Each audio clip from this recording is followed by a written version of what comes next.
So today we're going to try getting into a little bit of how-to. I'm going to try helping you guys out with troubleshooting your weld puddle. This is specifically using 6010 welding rod.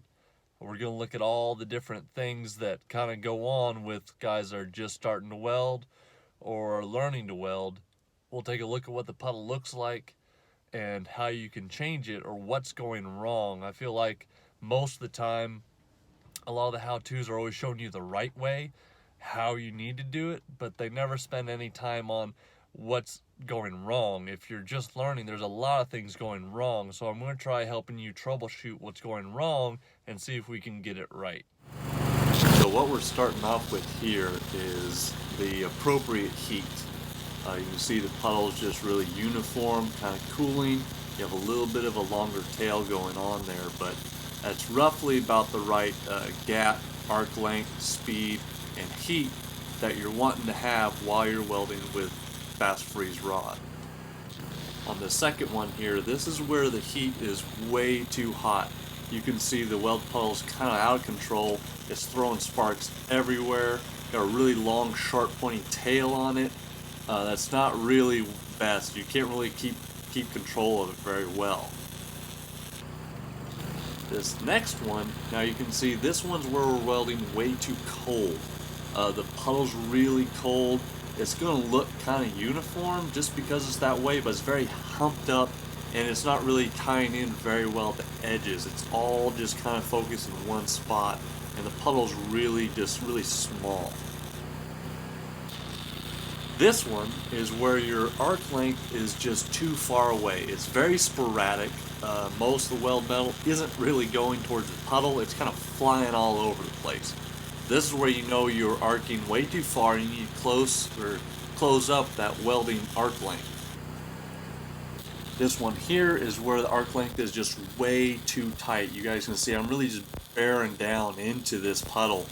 It's really not letting it breathe. It's making the puddle very sporadic and thrown all over the place, and it's not really going to give you the type of weld look that you're going to want. You'll see the picture here at the end of what's going to look like. Now with this next one, this one here is where we're traveling way too fast, not giving any time for the weld puddle to really just kind of set up whatsoever.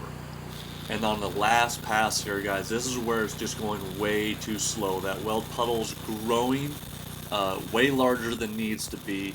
It's just kind of bubbling there.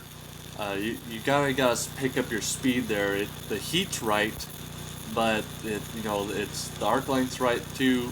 Just too slow, too big. It's all gotta kind of be uniform together.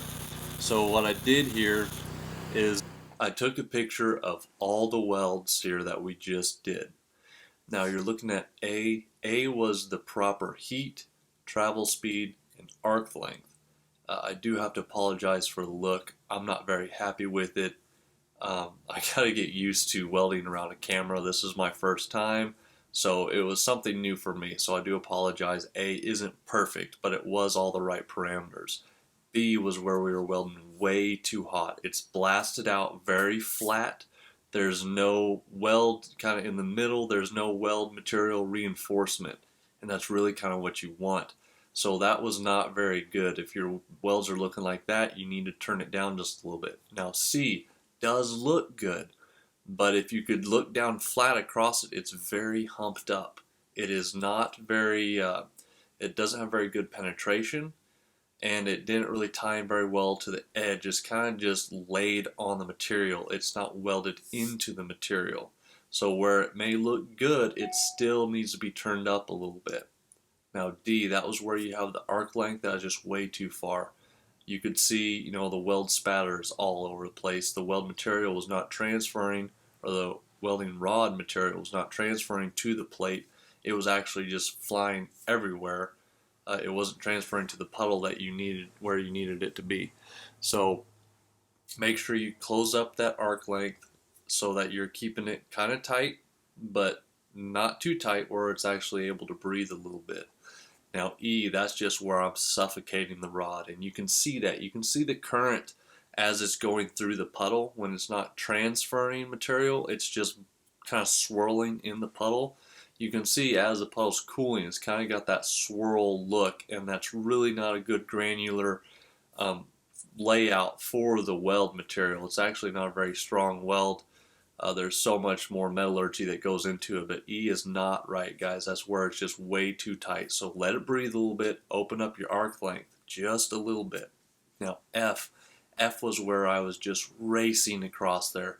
Gave the weld puddle no time to set up, no time to kind of give it a uniform look. I just scratched it across there. That is also not a very good look. It's not a strong weld whatsoever. You have a little bit of material there, but I would not consider that a weld whatsoever. And G, you're actually getting into the same problem as with B. The heat was right, the arc length was right, but the travel speed was wrong. This one was way too slow. So when you slow up your travel speed, you are able then to put more heat into the weld. So you're kind of achieving the same thing here, is it was just too much. It was, the weld puddle was growing way too large, and it just kind of sitting bubbling there. It's really cratered out look. There's no metal reinforcement, no material reinforcement there.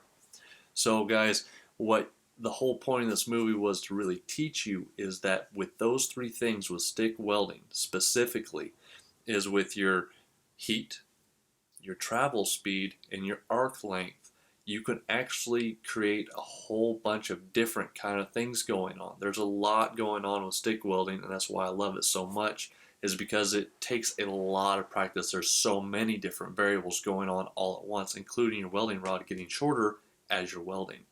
So look guys, if you're way too hot, you can travel faster and fix that and make it right. If you're way too cold, you can slow down, but not as, you can't really do it as much. I mean, you need to be within particular ranges, but you can change a lot of things with those three variables.